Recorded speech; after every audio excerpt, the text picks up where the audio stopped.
amucuranga ntabwo turirimba uko indirimbo ziri mu mitima.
ashimwe. Mwenyezi Mungu asifiwe. Turashimye ko Imana yaturinze twese. Nashukuru Mungu ametulinda sisi wote.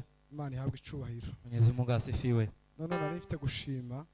Nilikuwa nataka kushukuru. Reka tubwiriza tuzashima ndi munsi Acha tuhubiri tutashukuru siku ingine. Turashima ku ijambo ry'Imana tumaze kumva. Nashukuru kwa neno tumesikiza. Imana mujuru wese umugisha mwinshi. Mwenyezi Mungu akubariki sana. Haleluya. Haleluya. Turashimira abayobozi kuba duhaye no mwanya. Tunashukuru viongozi wametupea nafasi hii. Imana mujuru wese umugisha. Mwenyezi Mungu awabariki. Hari abantu bashaka gupfuza abayobozi ariko umuyobozi afite imbaraga zo abe nibwo yo bari mubi nibwo bari mwiza. Kiongoza kikuwa mubaya kiwa mzuri akona nguvu zo kugushira hasi. Anaweza kuweka chini. Haleluya. Haleluya. Komere abayobozi amashimwe. Tupige makofi kwa viongozi. Turashima Imana yuko Nyambabazi yazaye neza. Nashukuru kwa sababu Nyambaza amejifungua. Nageze hara mu rugo usanga yagiye ku bitaro. Tumefika nyumbani tukakuta ameenda hospitali. None numva makuru numva nyine bitameze neza. Nasikia habari zikuwa vizuri.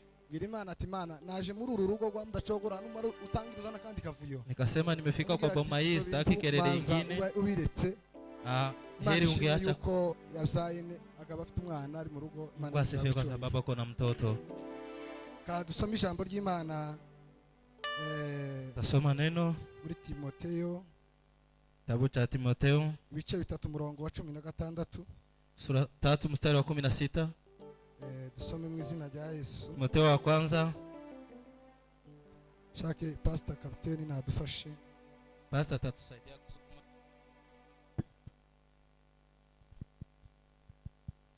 Komeze ukore kuri senti.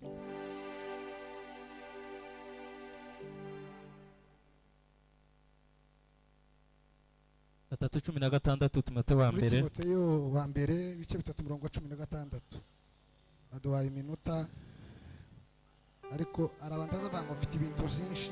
Kuna watu wanasema niko na mambo mingi. Nta bintu byinshi bibaho Imana nizi bitanga. Ta Imana yogweza ibintu byinshi baguhaye umwanya muto. Mungu hawezi kupea mambo mingi ukiwa na izigweza ibijanye n'iminota baguhaye. Utapewa na kulingana na dakika umekabili. Unani mfite ibintu bizo n'ibyawe. Unaanza kusema nilikuwa na mambo hayo ni yako. Abe niko baguha iminota 5. Nataka kupea dakika 5. Imana izigweza uvuga muri iyo minota. Mungu anaweza kupea mambo yenye utatamka kwa dakika hizo 5. Imba yahageze nidusome. Kama amefika acha tusome. Reka dusome Timoteyo wa mbere ibice 3 murongo wa 16. Yego. Iravuze ngo sugushidikanya sugushidikanya yego ubwira ubw'Imana burakomeye yego cyane. Imana kwerekanwa ifite umubiri yego ikagaragara ko ari umukiranutsi mu mwuka yego ikabonwa n'abamarayika yego ikamamazwa mu banyamahanga. haleluya.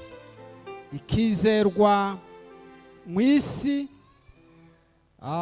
ikazamurwa igahabwa ubwiza. Amen. Haleluya.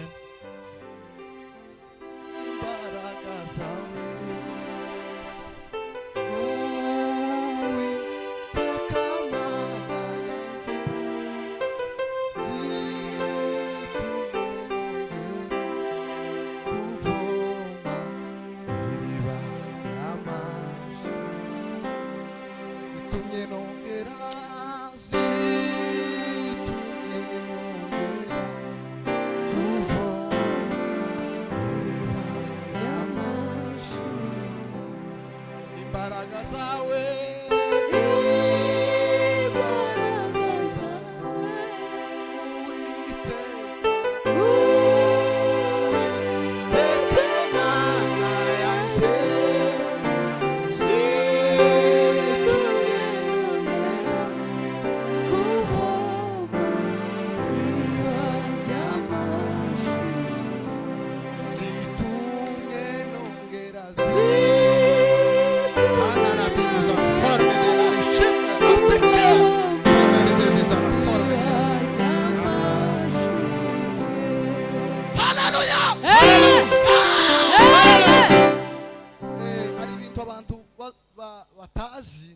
Kuna watu hawajagumbua.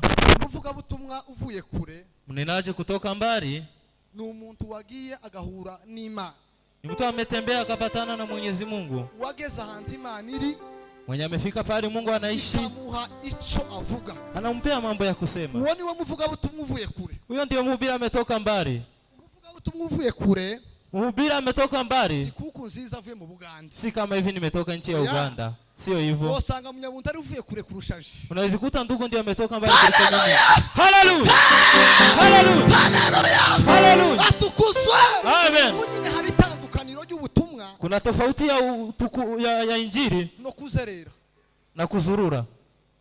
Umuntu yava mu Buganda yaza hano mukavuga ngo yaje mwivuga Mtu butumwa. akitoka Uganda mnasema amekuja kwa Ariko umuntu injili. waje mwivuga butumwa. Lakini mtu amekuja kwa injili Umuntu wageze kuri Kristo ni mtu amefika kwa Kristo, akamuhereza icyo agomba kugabura. pia anampea kitu ya kuongea. Haleluya. Hallelujah! Twasomye mu ijambo ry'Imana rivuga ngo ubwiru bw'Imana burakomeye cyane. Siri ya Mungu ni yenye nguvu sana. Siri ya Mungu ni ukuvuga ngo turaganira hejuru. Bwana Tutaongea kuhusu imbaraga zo kumenya ibanga ry'Imana. nguvu za kujua siri ya Mwenyezi Mungu. Ese ibanga ry'Imana ni iki? Siri ya Mwenyezi Mungu ni nini? Hallelujah! Ibanga ry'Imana ni Kristo. Siri ya Mwenyezi Mungu ni Kristo. Biblia ivuga ngo ntawamenya Imana Biblia inasema wezi mjua Mungu watayimenyekeshijwe n'umwana we. pia kumjulishwa na mtoto. Wani koko ntawamenya ngo Yesu Pia wezi jua Baba ngo atamenyeshejwe na se. isipokuwa ni mtoto. Nikodemu Nikodemu siku moja yari umubishop ukomeye cyane. alikuwa bishop, Yari yarize yari yararangije. alikuwa amesoma, alikuwa amemaliza. Atukuzwe sana. Hallelujah! Waza nijoro kubera isoni. Akakuja usiku alipokuwa na haya. Kuko Yesu baramusuzuguraga ariko bakamwemera. Yesu alikuwa anadharauliwa lakini walikuwa wanamkubali. Arige bazagusuzugura ariko bakwemera. Unaweza dharauliwa lakini watu wanakukubali. Nijoro aramubwira ngo mwigisha mwiza. Akakuja usiku akamwambia, Turabizi yuko wavuye kuma. tunajua umetoka kwa Mwenyezi Mungu. Wanasifiwe. Hallelujah! Ngo nakora iki kugira ngo ndarwe ubugingo buhoraho. Naweza fanya nini ndio nipewe maisha ya Yesu milele? aramubwira ngo ugomba kuzagubwa kabiri. Akamwambia lazima uzaliwe mara tena. Atukuzwe. Hallelujah! Aramubwira ati none ibyo bintu mbwiye none se nzongera asubire mu nda mama. Je, nitarejea kwa tumbo ya mama yangu? Aramubwira ngo Akamwambia, n'umwuka n'amazi usipozaliwa kwa roho na maji ntabwo uzobona ubugingo buhoraho. huwezi ona maisha ya milele. Bwana sifiwe. Hallelujah! Nico gihe yamanutse hepfo aravuga ngo kuko Imana yakunze abari mwisi cyane. Ameshuka akasema kwa sababu Mungu amependa ulimwengu. Cha Yohana 16. 3:16 Yohana. Wazatumye itanga umwana wayo w'ikirege. Amepeana mtoto wake pekee Kugira ngo umwizera mmoja wese atarimbuka. ndio mwenye anamkubali asiangamie lakini apate maisha ya milele. Ninde? Maisha ya milele ni Ni nani? Yesu w'i Nazareti. Ni Yesu wa Nazareti. Yesu yashatse kwigaragaza mu isezerano rya kera. Kwa agano la kale alikuwa anataka kujijulisha Ariko byari byemewe. lakini haikuwa inakubaliwa. Yesu umwe Mose yaramubwiye ngo ndashaka kumbona. Moses akamwambia nataka kukuona. Uzico Mose yarasabye. Mose alikuwa anaomba nini? Yarasabye ko Yesu avuka. Alikuwa anataka Mungu azaliwe. Aramwira ngo wombona wofu. Akasema ukiniona unazikufa. Ukigiye gikwire cyari kitarashika. Wakati unafaa ulikuwa bado hujatimia. Kubera yuko uri inshuti yanjye. Kwa sababu uko rafiki yangu. Ngo ndanyuza kugira neza imbere yawe. Napitisha kufanya vizuri mbele zako. Haleluya. Haleluya. Ai devanda la boriage. Oh sala boni deva. Arumuni mzane mzango nageze. Kuna mwimbaji ameimba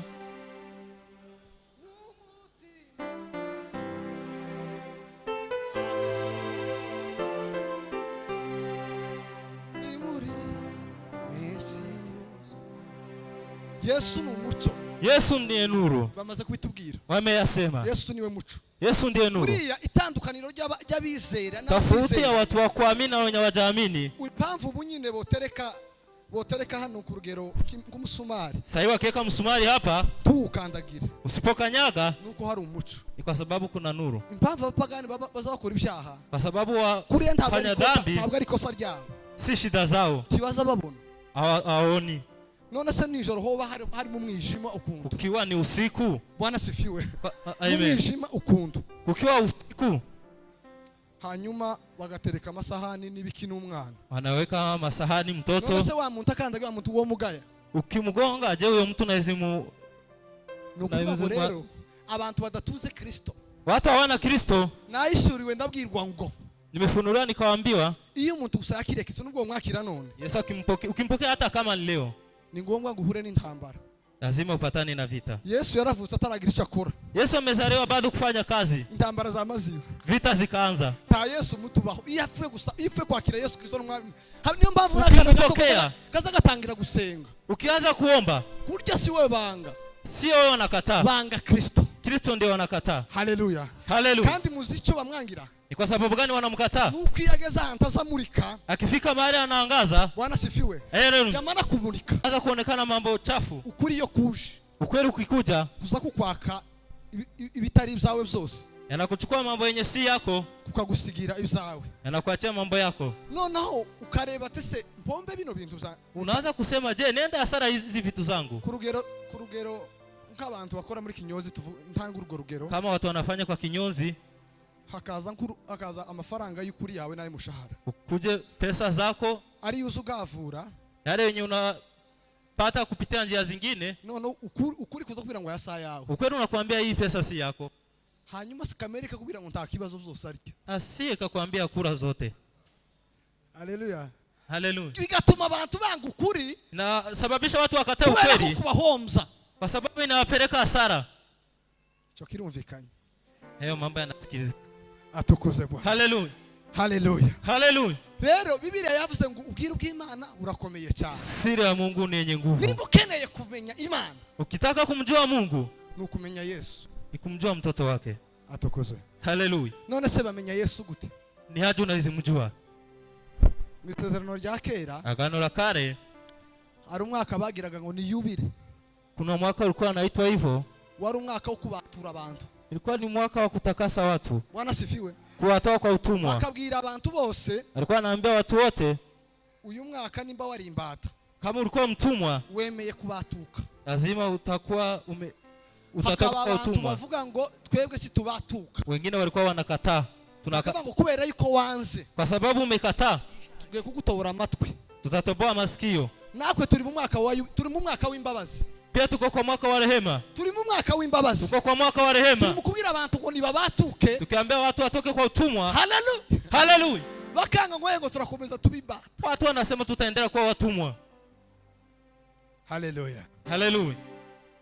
Bwana sifiwe sana. Haleluya. Kwa kiki Lengo ya Kristo ilikuwa ni nini? ni ukumaraho imirimo ya Satani yose, Ni kumaliza kazi za ibilisi. nimba ari intambara dufite muri kino gihe, Kama tuko na vita kwa wakati huu, nuko turi kumaraho imirimo ya Satani, kwa sababu tunamaliza kazi za ibilisi. kandi dufite Bibiliya ivuga ngo turwana n'abantu. Biblia inasema tugombane na watu. Igihe cyose uzorwana n'umuntu, Ukianza kugombana na mtu, ntabwo uzoba uri kumwe n'Imana. utakuwa unatembea peke yako. Turwana n'imyuka mibi y'ahantu ho mu kirere, Ni roho mbaya zenye tunagombana ariko zenye, ikorera mu batizera. lakini inatendea kwa wenye hawajaamini. Haleluya. Haleluya. Imbaraga zawe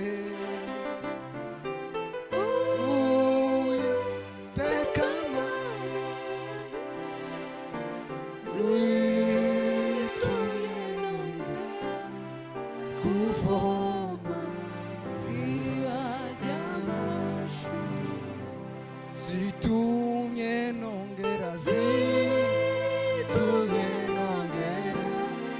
kuvoma.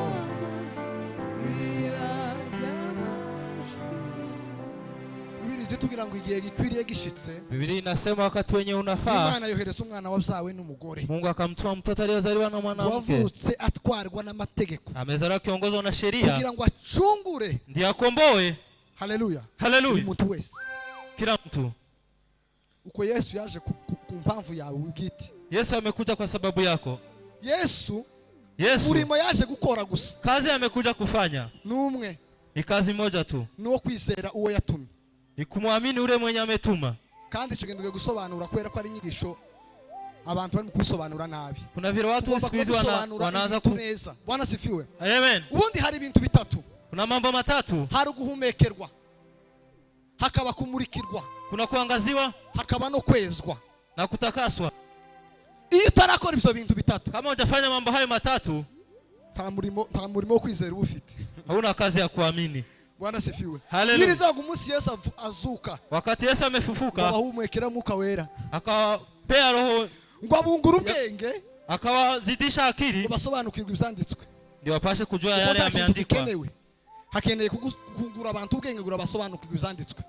Watu lazima wakuwe na akili ya Uziko iyo kujua mambo wamenye Yesu yameandikwa. Kristo Ukiwa umemtambua, nk'ibanga ry'Imana, siri ya Mungu. uzutekereza nka Kristo. Bibiri ivuga ngo natwe twebwe dufite gutekereza kwa Kristo. Biblia inasema tukiwa na kufikiri kwa Kristo, Dutekereza nka Kristo. tunafikiri kama yeye. Tekereza nka Kristo. Ukifikiria kama yeye, watu wanakuchukia, watu wanakuchukia. Yesu yaravuze ngo muzobona ishana abantu nibakunda. Akasema mtakuwa mmepata shida watu wakiwapenda. Haleluya. Haleluya. Bwana sifiwe sana. Haleluya. Ijambo rya kabiri. Neno la pili, gusugira umutima nko wa Kristo Yesu. ukuwe na roho kama ya Kristo. Birivuga ngo mugire wa mutima wari muri Kristo Yesu. Ukuwe na roho kama hii ilikuwa ndani ya Kristo Yesu. Bwana sifiwe. Haleluya. Mutiyatekereje guhana n'Imana kuko ari kintu cyo guhindurwa ngo yisiga ubusa. Akajivalisha bure. Ari ibintu bibiri Imana yadusabye. Kuna mambo mawili tunatakikana. Imana yadusabye kuyiramya iteka ryose. Kumshukuru, kumwabudu, mbese kuyiramya no kuyihimbaza. Kumwabudu na kumsifu. Mbese ufata ubugingo bwa, ufata igitambo cyawe, ufata umubiri, utachukua mwili wako upeane. Mu Baroma azavuga ngo 12 ngo Baroma 12 bene data ndabigiga kubw'imbabazi z'Imana na wasikwa rehema ya Mwenyezi Mungu, peane nyiri zenu, mutanga amafaranga yanyu, usipeane pesa. Wenyine umuntu yoguha ifaranga zose agatanga n'ibya 10 n'ibiki. Mtu anaweza kupea pesa zake, kubakana nino kanisa wenyine, anazijenga kanisa hili. Haleluya, haleluya. Ariko tiyo tanga umubiri we, lakini hawezi peana roho yake. Kumabaza umubiri we, mwenye anajua kwanza kuangamiza mwili wake. Atukuzwe Bwana. Haleluya, haleluya, haleluya. Bwana sifiwe sana. Amen. Yesu ni imbaraga. Yesu ni nguvu. Utoshobora guhisha. Huwezi ficha. Abantu bazavuga ngo Yesu. Watu wanasema Yesu. Ndi umukristo. Mimi niko mkristo. Usugira ngo ubukristo tibwo kwihisha. Ukristo huwezi jificha. Ubukristo bugereranywa n'ibintu. Nabavuye gukora indi mirimo yose itandukanye na kazi tofauti zimefanywa. Imana bahereza umugisha mwinshi. Mwenyezi Mungu abariki sana. Turashimira Imana kuko turi amahoro. Tunashukuru Mwenyezi Mungu tukiwa salama. Muhana wose, hii kijiji yote turabikesha Imana. Hayo inatokana na Mwenyezi Mungu. Duhaye impore abarwaje bose. Tunapongeza wale kwa wagonjwa. Sinzi benshi ariko nzi ko barimo. Sijui wengi lakini najua wako ndani. Imana yo mwijuru komeze basange. Mwenyezi Mungu akwe karibu nanyi. Barimo familia ya Bigirifura, kiwa familia ya sekretaria. Numvise ko barwaje umwana. Mtoto amegonjeka. Ariko bakomeze basenge. Waendelee kuomba. Imana izamukisa. Mungu atamponya. Kadusome ijambo ry'Imana. Some neno. Muri Yohana. Kitabu cha Yohana. 8 sura ya 8 murongo wa 12 mstari wa 12. Yohana 8. Yohana sura 8 murongo wa 12 mstari wa 12. Aravuga ngo Yesu yongera kubwira abantu ati inje muco w'isi, unkurikira ntazagenda mu mwijima na hato, ahubwo azaba afite umuco w'ubugingo. Amen. Basi Yesu akawaambia tena akasema, mimi ndiyo nuru ya ulimwengu, yeye anifuataye hata kwenda gizani kamwe, bali atakuwa na nuru ya uzima. Amen. Amen. Amen. Twongeye gushima Imana kubana na Nziza. Mara tena tunashukuru kuwa na ndugu ndetse n'umuryango we, pia familia yake. Twari tuziranye na Nziza cyane, kama tukwa tunajuana sana, ariko umuryango we sinari mbazi cyane. Familia ndiye alikuwa anajua lakini yeye alikuwa anamjua. Twishimiye kubamenya nabo. Tunashukuru kuwajua. Imana yo mwijuru ishimwe. Mwenyezi Mungu asifiwe. Nta kundi twomubwira, hakuna vingine tunaweza sema. Turamwiyegereje, tumekukaribisha, kandi arabizi kuko ayo magambo yuzuye gukabza. Yanajua maneno haya yanatoka kwa moyo. Nta rindi jambo nokoresha ngo ngaragaze neza ko ari byo cyane. Hakuna neno ingine nazitumia ndiye aone sasa nimeongea nikiwa uko turakabisha, lakini hivyo tumesema. Imana yo mwijuru muhumugisha. Mwenyezi Mungu ambariki. Kandi ntituziranye ahantu henshi cyane, atujuane mahali tofauti ama mahali pengi. Na ahangaha ni hapa tu. Iyo tugize ngo tunavuge ndetse n'amakuru, tukijaribu kusema habari, iwabo ni kundondo, iwacu ni mu Minembwe. Hao ni uko Ndondo, kwetu ni uko Minembwe. Naha twahuriye. Hapa ndio penye tumepatana. N'ubuzima busanzwe, kwa maisha ya kimnamna ama kwa uzima, azambwira ko yabaye umusirikare. na niambia amewahi fanya kazi hiyo. Jewe sindanararayo. Mimi sijawahi lala hata huko. Nukuvuga nta zindi story duhuriyeho. Hakuna stories zingine ama habari zingine tunajuana. Je ndi umusivile gusa. Mimi ni msivili kawaida, Ariko iyo duhuye lakini tukipatana nayo makuru tuba tubwirana. habari hizi ndio tunaongea. Yesu ashimwe cyane. Amen. Nta bindi birenze. Hakuna mambo mengine. None ga niho tumwiyegerereje. Leo ndio tumemkaribisha. Imana imuhe umugisha. Mwenyezi Mungu akubariki. Turavuga umwanya mutoya kubera ko turi babiri. Tatumia dakika chache kwa sababu Kandi tuko wawili. Twari tumukumbuye Tulikuwa tumemumisi cyane. sana. None ko ndagira ngo tugabane umwanya tumusigire umwanya. Ni kama tutagawa nafasi tumwachie. Yesu ashimwe cyane. Amen. Dusomye ijambo ry'Imana. Tumesoma neno la Mwenyezi Mungu. Yavuze ngo Yesu yongera kubwira abantu. Mara tena Yesu akawaambia watu, Arababwira ngo nije muco w'isi. mimi ndiyo nuru wa ulimwengu. Umuntu nankurikira Mutakinifuata tazigera agenda mu mwijima habe na gato. hata tembea kwa giza mara tena. Ahubwo azobagize umuco w'ubugingo. Atakuwa na nuru ya maisha. Umuntu nanyakira Mutakinipokea, ubugingo bwe buzoba bumurikiwe. maisha yake itakuwa imeangaziwa. Umuntu nanyakira mu mutima, Mutakinipokea moyoni, ubugingo bwe bwose buzaba bubonye umuco. maisha yake ni kama itakuwa imepokea nuru. Bwana sifiwe sana. Amen. Cyo nkundira Yesu Kwa sababu gani nampenda Yesu? nuko azaziwa kama yivuga. Akikuja anajitambua, Ariko ikibi cha Satani lakini muovu iyo azaca ku ruhande anapita shortcut. azaza guhishwa. Akikuja anapitia Ntabwo njia araza ku zingine. muntu Hawezi kuja kwa mtu ngo amubwire ngo rushime akimswali rushimi, ngo nije Satani. akimwambia mimi ndio shetani. Nunkurikira Ukinifuata uzoguma mu mwijima. utaendelea kutembea kwa giza. Tiyo ruhabikora. Hawezi sema hivyo. Ahubwo abanza atwicisha uburiganya Atakwambia maneno zingine tofauti, tuze kubitambua nyuma. utakuja kutambua baadaye. Ariko Yesu Lakini Yesu azaza mu bantu yeye anakuja katikati ya watu, akababwira ngo nije muco, anawaambia mimi ndio nuru, akababwira ngo nije kuri, anasema mimi ndio ukweli, nije nzirija mu ijuru, mimi ndio njia ya kwenda mbinguni, nta handi woyikura. hakuna mahali pengine. Wanasifiwe sana. Amen. Yesu yuzuye ukuri, Yesu amejaa ukweli, nico catumye yagiye yerurira abantu, ndio sababu alikuwa ameshinda watu tofauti kumjua, akababwira kutambua. ngo Alikuwa anawaambia nije muco w'isi. mimi ndiye nuru ya ulimwengu. Wanasifiwe sana. Amen. Haleluya. Haleluya.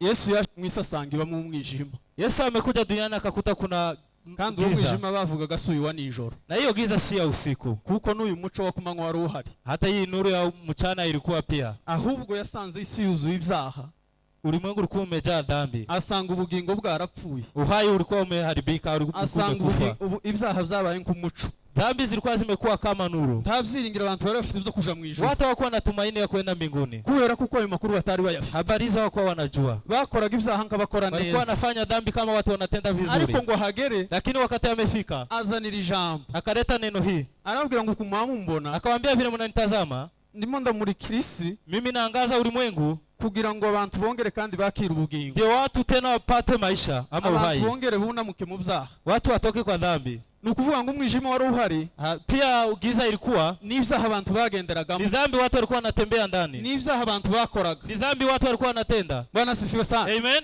N'uyu munsi rero Hata siku ya leo iyo bavuga ngo isi icuza umwijima, wakisema dunia iko na ama iko na giza ulimwengu, ni urugero ibyaha biba bigezeho. hiyo ni kiwango ya dhambi wakati mahali penye zimefika. Si uko izuba riba ryazimye, Sio ati jua hakuna, si uko umuco uba wabuze, sio ati nuru hakuna, si uko n'amashanyarazi aba yabaye make, hata tokeni sio ati ahubwo ni zimepungua, urugero ibyaha biba bigezeho. ni kiwango cha dhambi zimefika. Bwana sifiwe sana. Amen.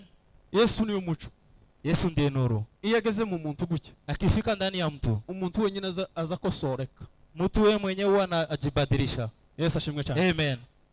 Yesaya yigeze kumwerekwa, Yesaya alikuwa amemfunuliwa, aravuga ngo abantu bagenderaga mu mwijima, akasema watu walikuwa wanatembea kwa nuru, ngo kwa noneho giza, babonye umuco. wamepata nuru. Bwana sifiwe sana. Amen. Ngo bari batuye mu gihugu cy'igicucu cy'urupfu, Wenye walikuwa wamekaa nchi ya mauti, abantu bari bategereje gusa gupfa. watu walikuwa wanangojea kifo. Bwana sifiwe sana. Amen. Uyu munsi rero leo ngo bamurikiwe n'umuco. wameangaziwa na nuru. Uyu munsi rero Leo bagize amahirwe wamepatika. uko gare mwiyerekwa, Alikuwa kwa ufunuo, amanuke hepfo ameshuka chini, aravuga ngo duhawe umwana w'umuhungu. akasema tumepewa mtoto kijana. Bwana sifiwe sana. Amen. Aravuga ngo umwana yatuvukiye, Akasema mtoto amezaliwa, duhawe umwana w'umuhungu. tumepewa mtoto kijana. Ubutware bwiwe Mamlaka yake ngo buzaba ku bitugu bye, atakuwa begani mwake, ndetse ngo azitwa igitangaza. atakuwa ni mwenye nguvu. Bwana sifiwe sana. Amen. Azitwa igitangaza. Atakuwa ni mwenye nguvu, Uyu nguyu azitwa igitangaza. atakuwa ni mtu wa kushangaza. Azovuka nk'abandi bana, Atazaliwa kama watoto wengine, ariko kelele izohaba. lakini kutakuwa kelele mingi. Haleluya. Haleluya. Ibintu bizoba Mambo yenye atatendeka ntabwo ari bisanzwe. si mambo ya kawaida. Umuririmbyi arabaza, Mwimbaji akaswali, aravuga ngo si umwana w'uruhinja nini? akasema je, huyu mtoto ni Bwana nani? sifiwe sana. Amen. Aravuga ngo si kwa abana ari benshi mu gihugu, Watoto ni wengi nchi, ariko si noneho umwihariko wavutse nini? lakini sasa huyu amezaliwa ni nani? Uyu mwana wabujije abama amahoro nini? Mtoto mwingine amekosesha watoto wengine amani ni nani? Uyu mwana uhaye uvuka abantu bagatigita. Uyu mwana Mtoto nini? amezaliwa watu wanaanza kutetemeka, huyu ni nani? Haleluya. Haleluya.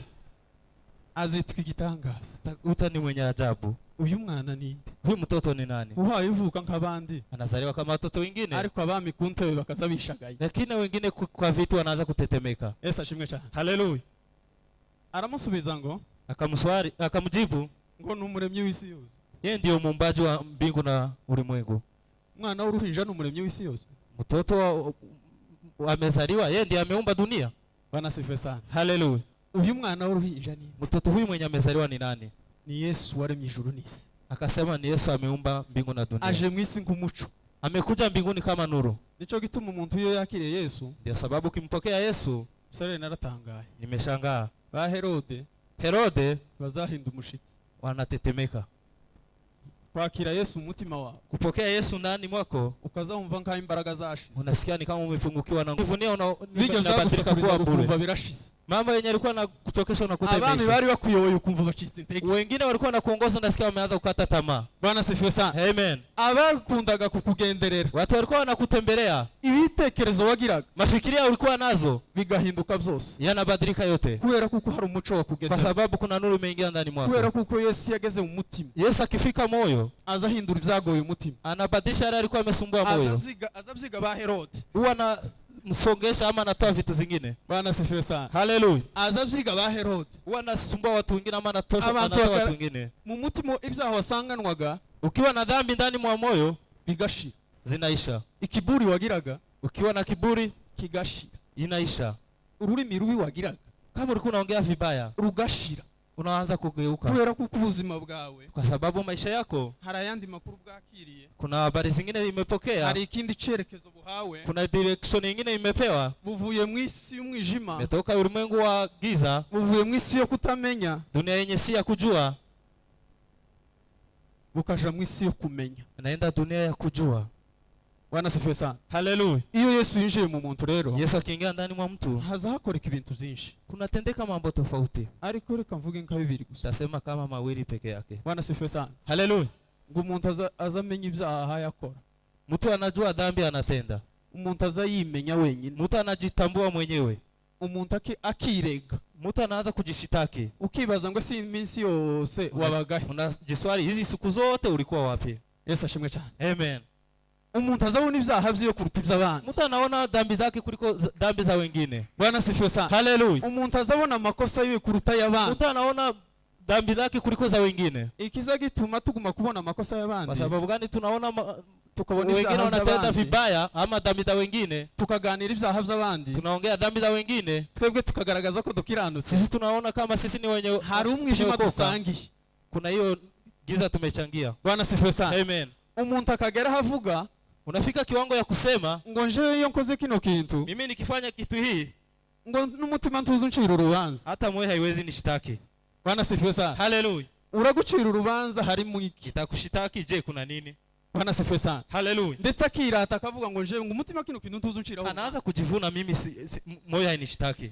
Va mu mwijima Toka kwa giza, maze urebe, ndio upashe kuona. uzoza wirega buri saha. Utakuwa unajishitaki kila saa. Bwana sifiwe sana. Haleluya. Kwirega Kujishitaki, cyangwa se kwihana kutubu, ntabwo ari ikimenyetso cy'intege nke, hiyo si kuonyesha wewe ni mdhaifu. ahubwo abakijijwe neza Wenye wamekoka vizuri, nico kiza kibaranga.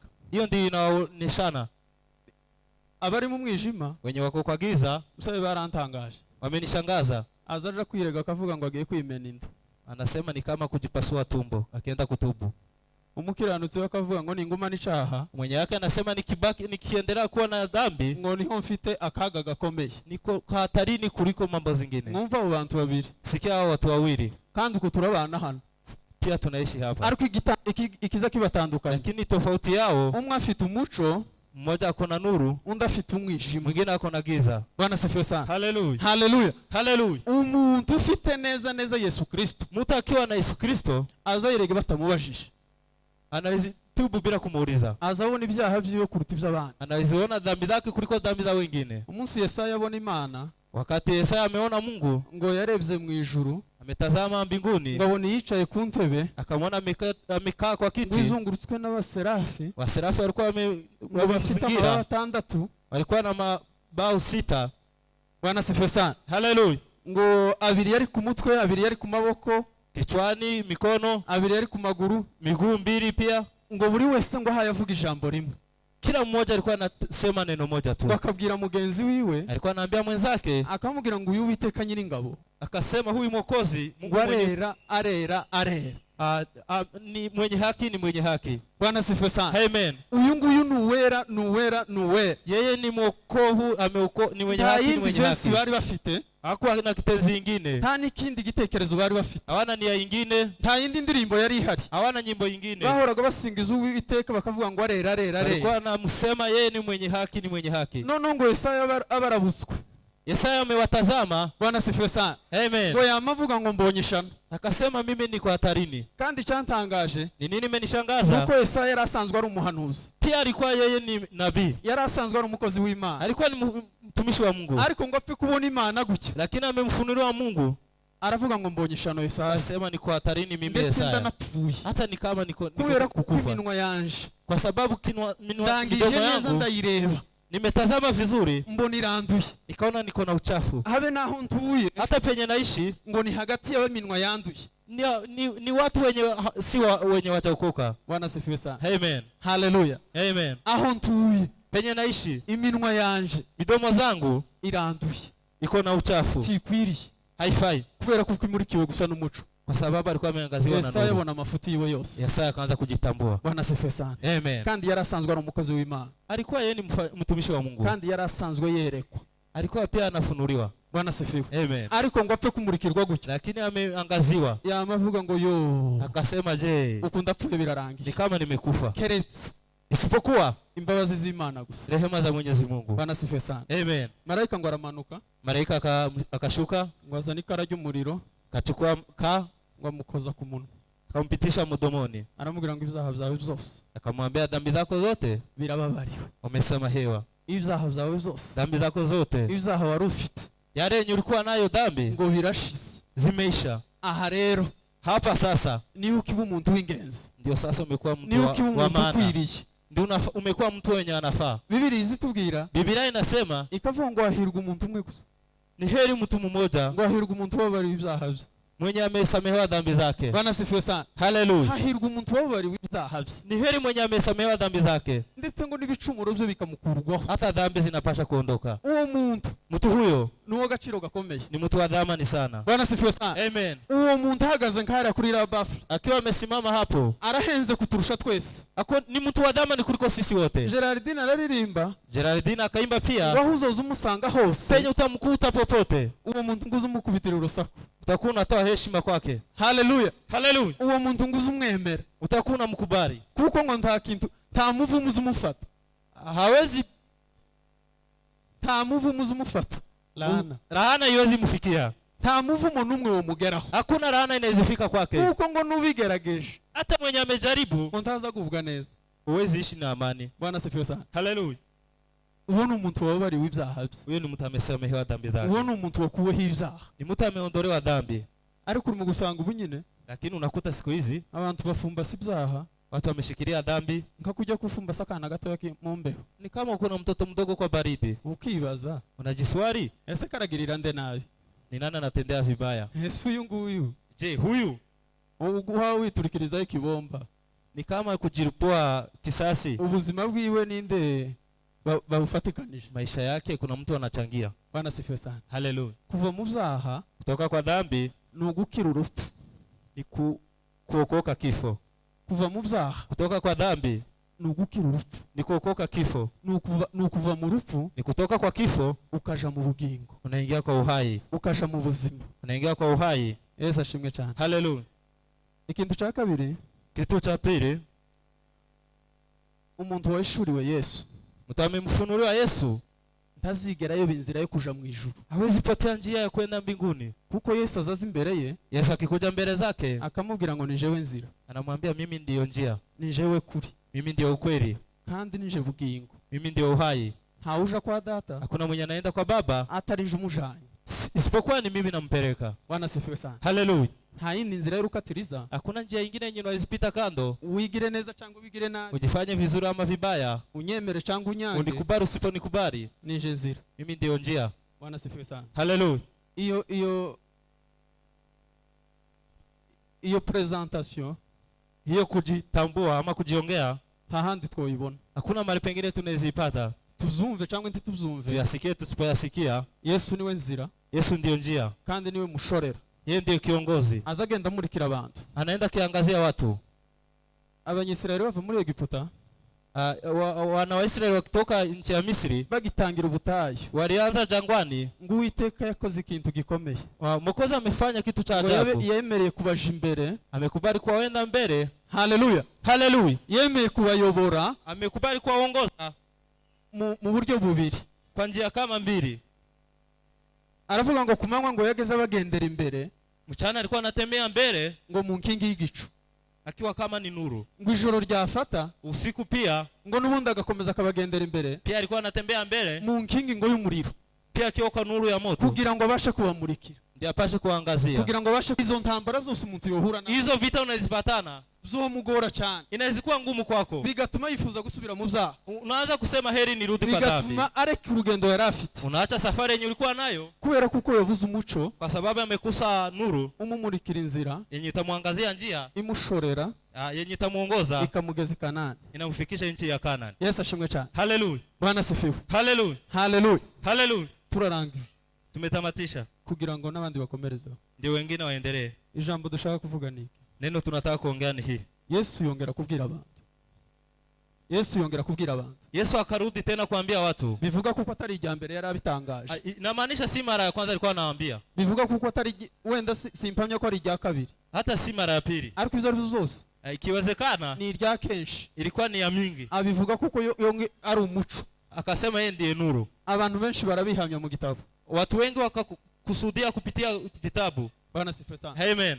Yohana yaravuze ngo muri we, Yohana akasema ndani mwake ngo nimwo hari ubugingo buhoraho.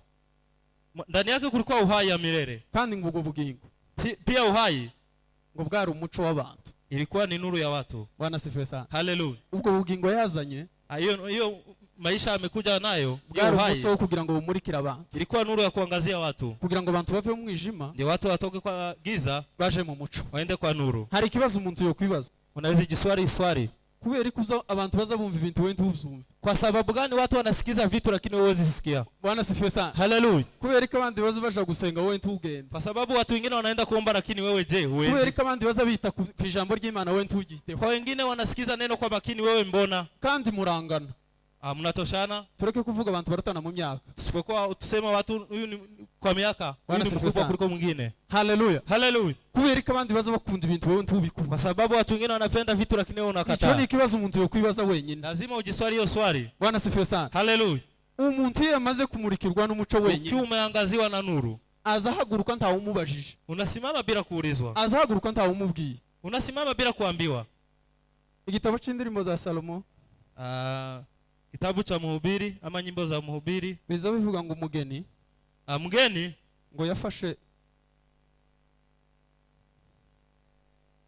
ngo yakoze ku buriri bwiwe, megusa kwa kitanda yake, ngo abura inshuti yiwe, akakosa rafiki yake, abura umukunzi we, akakosa rafiki yake. Bwana sifiwe sana. Haleluya. Hagera nijoro, Kufika usiku arakorakora akagusagusa ngo ashakishe umutima ukunda, alikuwa anamtafuta ni nani roho inapenda, aramushaka akatafuta aramubura, akamkosa. ngo amare kumubura Alipomkosa ngo arabyuka nijoro, akaamka usiku, ngo aragenda akatembea, aca mu mihanda, akapitia barabarani, abaza abantu, akaswali watu, arabaza ngo se nta mukunzi wanje mwombone, hamjaona rafiki yangu, nta muntu nkunda mwombone, hakuna mtu napenda ama roho yangu inapenda. Bwana sifiwe sana. Haleluya. Mu gicuku ca nijoro, usiku wa manane, umukobwa w'inkumi, msichana ngo aragenda ashaka umuntu umutima ukunda, alikuwa anamtafuta ni nani moyo wake unapenda, aramushakisha cyane, akamtafuta sana.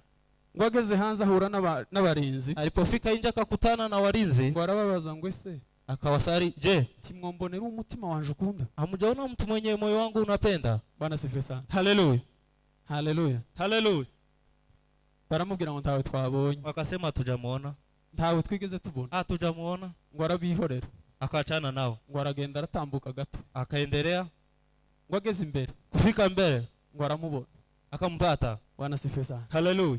ngo amugwaho, akamupasha kumpata, ngo aramufata, akamshika, aramujana, akatembea na yeye neza, ngo amugeza mu cyumba cye, akamfikisha kwa bedroom yake. Bwana sifiwe sana. Haleluya. Umutima wawe ukunda ninde? Ni nani moyo wako anapenda? Umutima wawe ushaka ninde? Ni nani moyo wako anatafuta? Ugufitiye umumaro uyu munsi ninde? Mtu wako na faida kwako ni nani leo? Umunsi wabonye Yesu, siku utampata Yesu, ntawe uzokubwiriza, hakuna mtu atakuhubiri, ntawe uzokubwiriza kubyuka nijoro, hakuna mtu atakwambia kuamka usiku, ntawe uzokubwiriza kubyuka kare, mtu hawezi kuambia kuamka mapema, ntawe uzokubwiriza kuja mu materaniro, mtu atakwambia kwenda kwa ibada, ntawe uzokwingingira gukora isuku, mtu atakukwambia kufanya ntawe usafi, uzokwingira igikorwa cyose, utabembeleza kufanya kazi, ahubwo kubera ko umutima wawe ari ushaka, kwa sababu moyo wako ndio kitu inataka. Bwana sifiwe sana. Haleluya. Uzabikora n'imbaraga, utafanya kwa nguvu, uzamushaka cyane, utamtafuta kwa bidii, uzagenda nijoro, utatembea kwa usiku, uzogenda ku manywa, utatembea mchana, kugeza neza umushitseho, mpaka wakati mwenye utamfikia. Jambo ry'Imana riduha umugisha. Amen. Tukwe na neno, utupe baraka. Amen.